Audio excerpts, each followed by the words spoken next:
What's going on, peoples? Alyork Sports on break time. This is a video that I have to do doing what I'm doing in my line of profession. Not feeling well. Still bizarre over the fact of Damar Hamlin yesterday catching that cardiac arrest on the football field.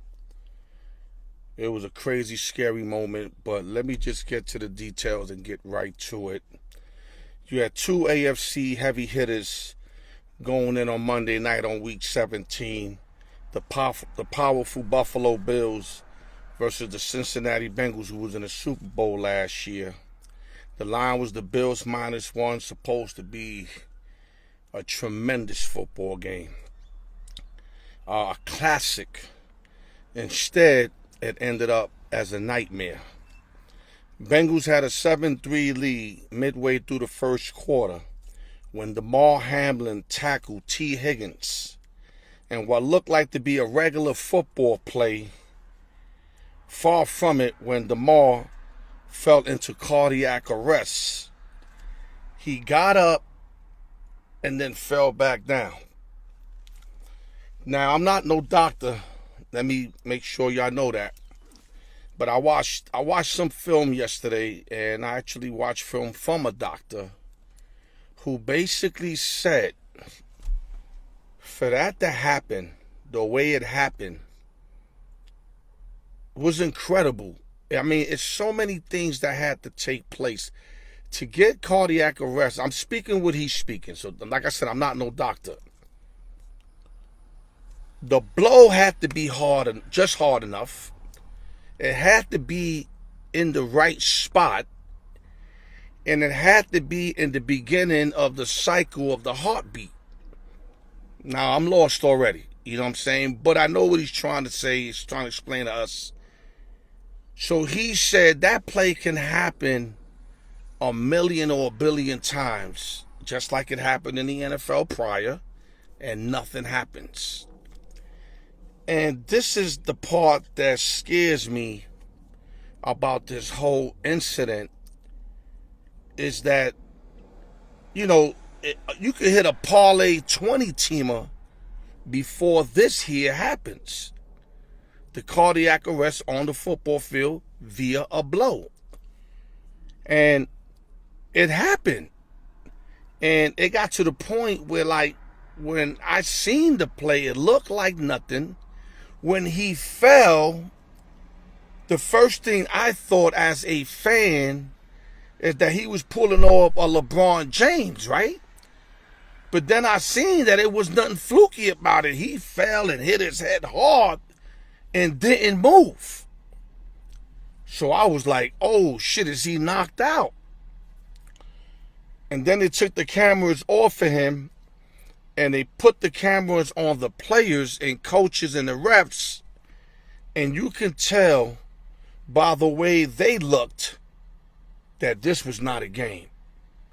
I mean, you had guys crying white from Buffalo. You had Allen like, oh shit. You had linemen with their head down. You had the opposing team, Cincinnati Bengals, hugging each other. This is when the game don't matter no more. It's not even a game no more. This just became from a game to life. And it's a tragedy.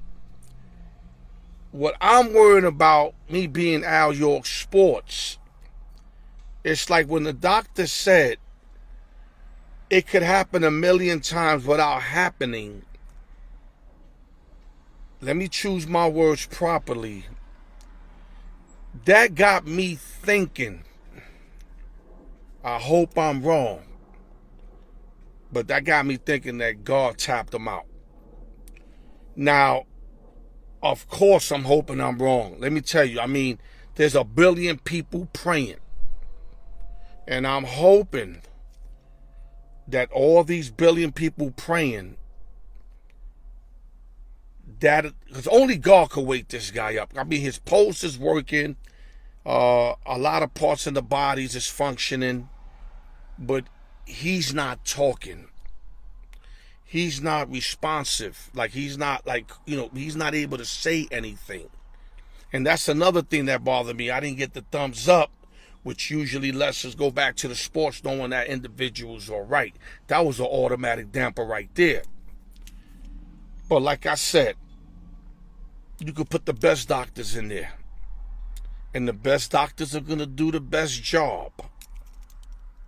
But only God is going to be able to wake this young boy up. 24-year-old Damar Hamlin out of Pittsburgh, 6th-round draft pick by the Bills. Only God's going to be able to turn his lights back on. And I'm hoping, I couldn't sleep all night yesterday because I'm really, I'm a sports fanatic, fan. Stuff like this, yes, bothers me. I mean, anything. If it could happen in the club, it'll probably bother me because I'm a different person now.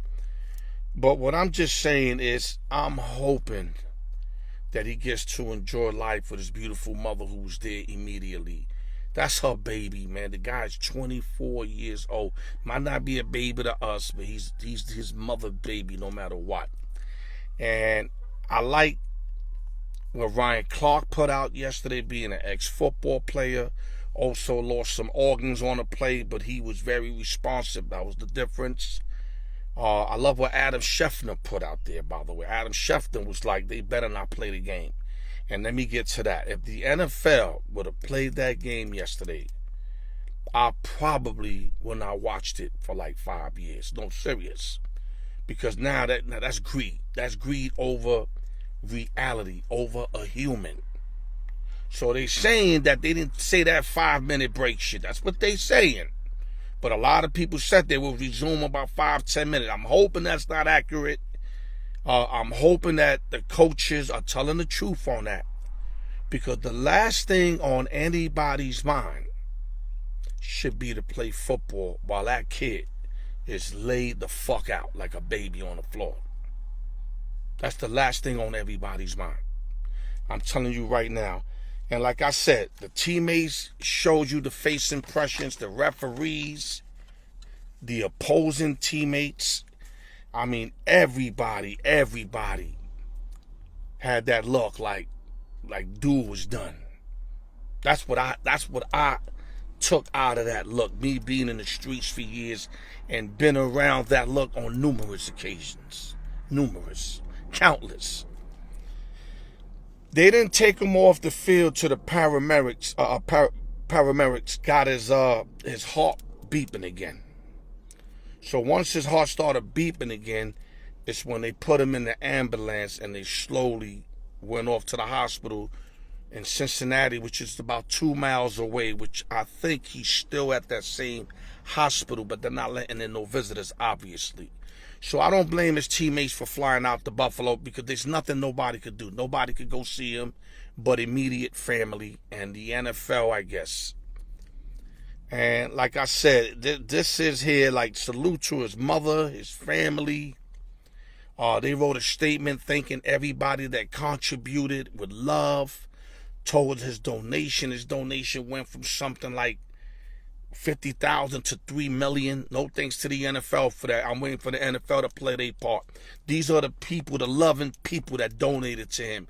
The NFL better play their part. And the first thing I'm expecting from the NFL is to push this a week back at least. That's the least the NFL can do, is push every game a week back. And let's wait to see what happened with this young man, to see if God could snap him back into us. Because from my understanding, he's just laying down. They got him breathing through a machine. His pulse is, rocking, his heart is working, but he's not talking. Kind of like a coma-ish, if I'm correct. Like I said, I'm no doctor, so don't hold my vocabulary as far as doctor stuff or politics stuff. That's not what I do. I'm only telling you what I've read up and what I've seen. And God, please bring this young man back. Because I've been feeling a certain kind of way 10 minutes after that happened. the whole night, the morning I've been feeling. And I know why I'm feeling like this. I know why I'm feeling like this, because I got a feeling the young man got tapped out. Listen, like I said, I'm hope I'm wrong. I'm hope I'm wrong. But when that doctor said that could happen a million times without nothing happening, but it happened there to a very young, healthy individual, it's what makes me think that he's been tapped out. But like I said, let's keep praying. I'm going to keep praying. And I hope I'm super duper wrong. But it's just, I'm keeping it 100 with y'all. That's what I'm feeling. But if I'm wrong, I'm going to celebrate harder than y'all. How about that? Because I want nothing but this kid to get back to his moms and pursue life, even if it's in a different way. He doesn't have to play football no more. If I'm his mom, I get him out of football. Get him immediately. I don't care if he wakes up tomorrow and he's 100% and he wants to come back and let's say next 2 years. No, I'm getting him out of football. Just the fact of this right here taking place, you got to get him out of football. And the NFL better push this a week back, because what's going to happen is these families are going to start talking.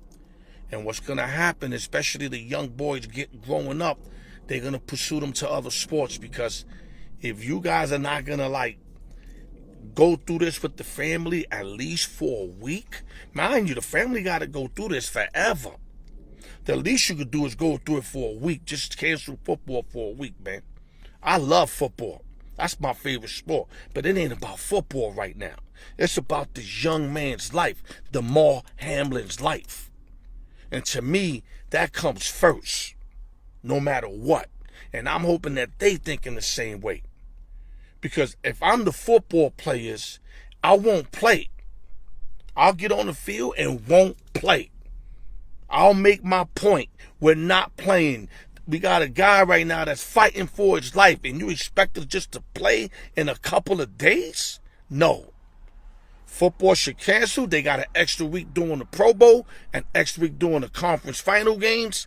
Take that extra week and diminish that week and just take this week off and add the Pro Bowl. Nobody care about anyway. To me, cancel the fucking Pro Bowl. Nobody cares about that shit.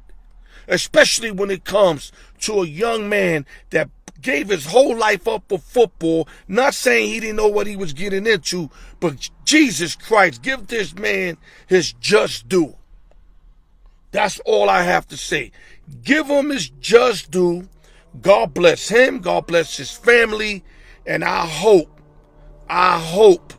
that God turns on his lights again, man. And with that, Alyork Sports, everybody keep your praise up for Damar Hamlin, man. Real spill.